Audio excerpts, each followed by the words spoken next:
retomamos entonces el último módulo fijado para el día de hoy. La temática en que giran las ponencias es empresa pública, gestión y contratación. En este caso la moderadora es doña Alicia de la Cruz. Son 4 ponencias. La primera de ellas es análisis de un criterio orgánico y funcional en el concepto general de empresas públicas creadas por ley. El expositor es don Fabián Huepe, profesor de Derecho Administrativo de la Universidad de Concepción. En segundo lugar tenemos gestión y supervisión de las empresas del Estado, una mirada desde las propuestas de la OECD y la gestión de riesgos.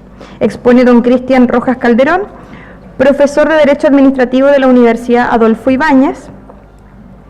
En tercer lugar, empresas públicas y contratación administrativa, expone don Juan Carlos Flores Rivas, profesor de Derecho Administrativo de la Universidad de los Andes.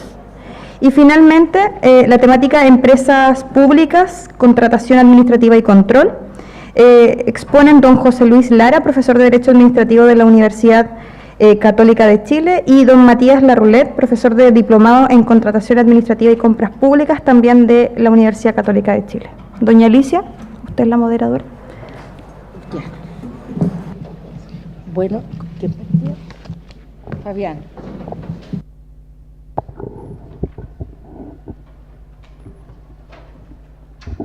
Adelante. Muchas gracias. Bueno, en primer lugar, quiero agradecer la invitación de la Universidad de Magallanes por estas jornadas. La organización ha sido excelente, así que me siento muy confortable de estar con ustedes.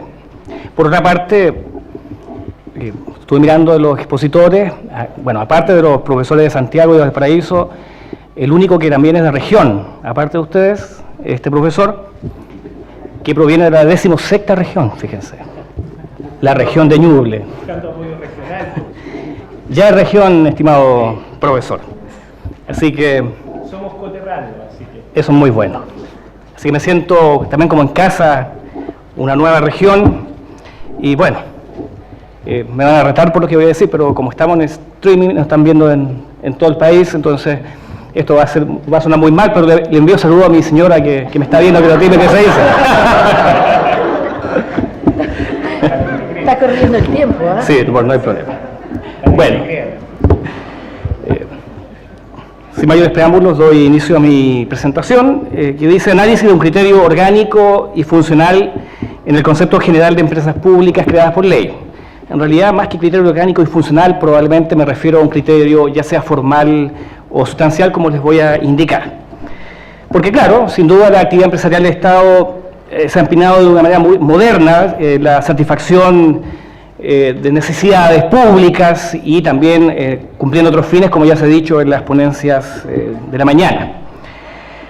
Y obviamente la característica, tal como también se ha indicado, es la utilización de las técnicas del derecho privado, fundamentalmente respecto de terceros en este tipo de actividad. El artículo 19, número 21 de nuestra Constitución, claramente, además de garantizar a toda persona el derecho a desarrollar cualquier actividad económica y respetando, ¿cierto?, una serie de ideas, ¿no?, establece claramente en el inciso segundo que el Estado y sus organismos podrán desarrollar actividades empresariales o participar en ellos solo si una ley de quórum calificado los autoriza. Y además dice que en tal caso se va a regir por la legislación común aplicable a los particulares, salvo que por motivos justificados o por excepciones, ¿cierto?, por motivos justificados, establezca la ley deberá también aplicar una ley de quórum calificado. En realidad, y tal como también se ha expuesto, todo esto apunta fundamentalmente a la relación que tiene la empresa pública con terceros en cuanto a realizar una actividad que no implique el uso de privilegios ni potestades que vayan en desmedro de las empresas privadas.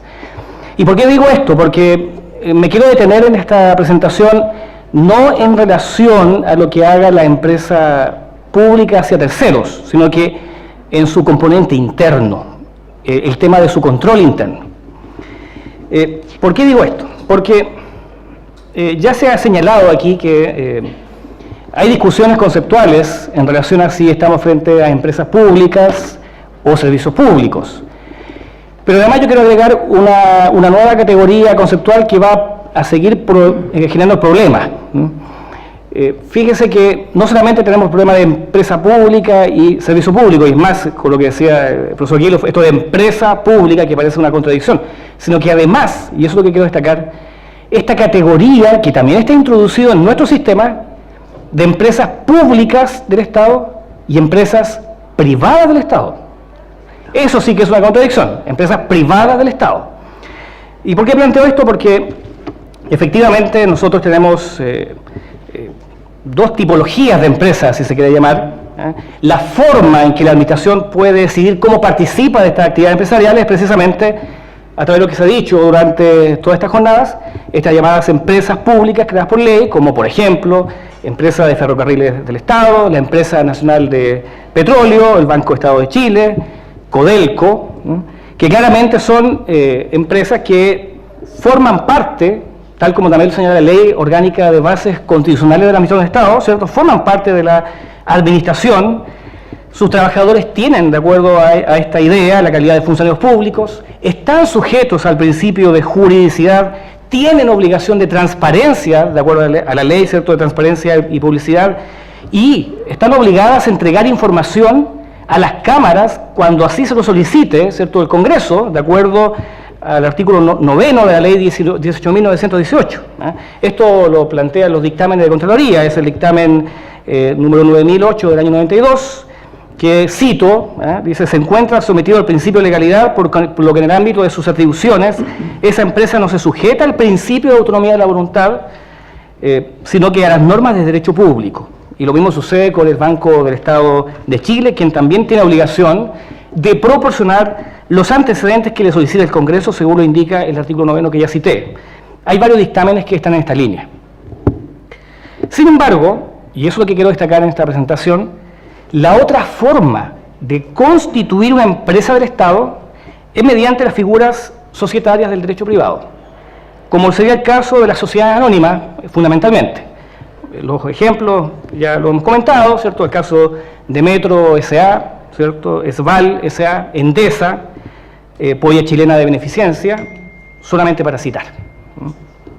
Entonces, ahí está el problema. El problema radica en que estas últimas empresas no son consideradas como empresas públicas creadas por ley, sino que se denomina, y así lo ha planteado los dictámenes de Contraloría, como empresas públicas del Estado, que se denomina en realidad se denomina empresas privadas del Estado, separándolas del primer concepto, y en consecuencia no se las considera integrantes de la administración, precisamente porque la ley de bases dice que forman parte de la administración las empresas públicas creadas por ley, no las empresas privadas del Estado.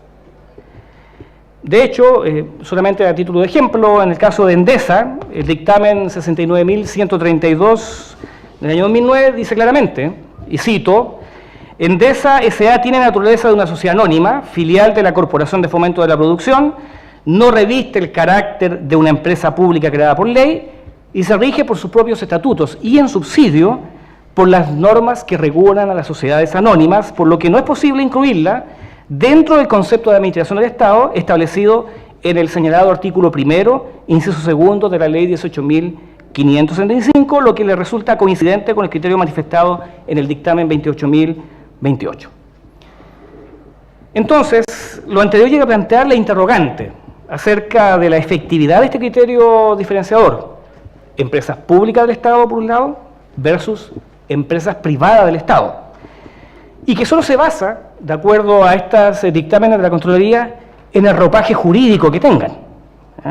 Es decir, cuál es el instrumento que el legislador utiliza para diferenciar a ambos tipos de empresas. La diferencia no es baladí. Si se considera que los controles en uno y otro tipo de empresas son diferentes, así como su régimen aplicable en cada una de estas empresas, aun cuando ambas podrían estar realizando igual actividad empresarial, con la sola diferencia de la forma jurídica en que han sido constituidas. El caso, por ejemplo, también, la Casa de Moneda de Chile, que es continuadora legal del ex servicio público de Casa de Moneda de Chile, es una empresa que, de acuerdo a lo que se señala en dictámenes, es una persona jurídica de derecho privado, regida por la ley 18.046, sometida a la fiscalización de la Superintendencia de Valores y Seguros y que no forma parte de la administración del Estado en los términos previstos en el artículo 1. Entonces, como puede apreciarse, existe una tendencia de la empresa privada, y aquí está lo importante, de sustraerse de la mayor intensidad de un control público, como sería el realizado por la Contraloría General de la República. Así, por ejemplo, citando Pallavicini ha dicho eso, que para fundamentar la exclusión de las empresas estatales constituidas como sociedades anónimas o regidas por estatuto jurídico de la misma fiscalización de la Contraloría, ¿qué es lo que se ha dicho? Se ha dicho que se encuentran sujetas al control de la Superintendencia de Valores y Seguros, por lo cual tendría una doble fiscalización.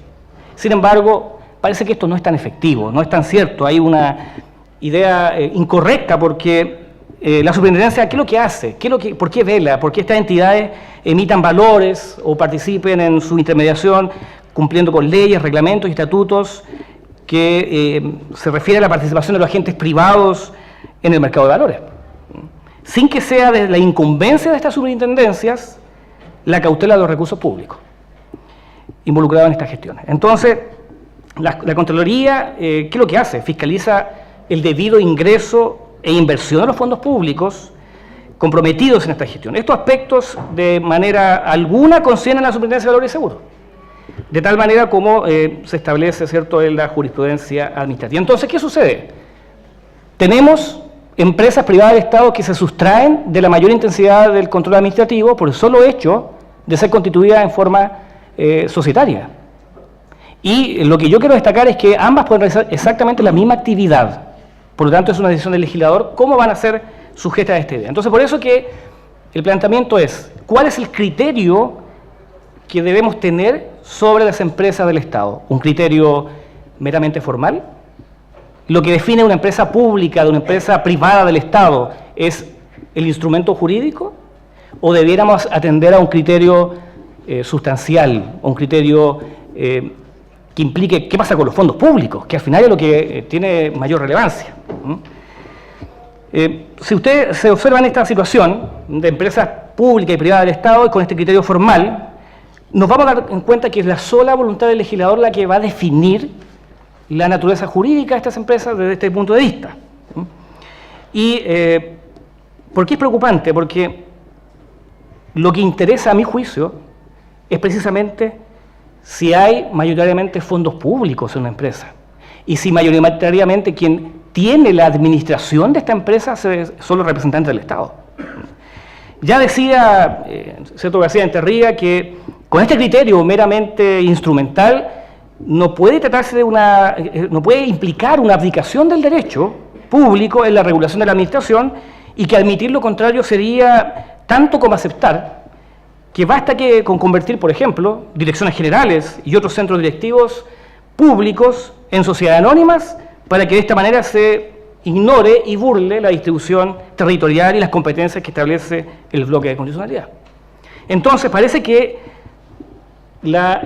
este criterio instrumental podría, no digo que lo sea, pero podría ser un subterfugio, podría ser una manera de provocar lo que en doctrina se denomina la huida del derecho administrativo. Podría significar una manera para que una empresa que tiene mayoría de fondos públicos y con representación estatal se sustraiga de la aplicación de las normas administrativas. Uno podrá decir, mire, pero es que esto no es un tema de naturaleza, porque simplemente se trata de una cuestión de una decisión legislativa, se me podrá decir, por razones estratégicas, de eficiencia y eficacia. Pero no olvidemos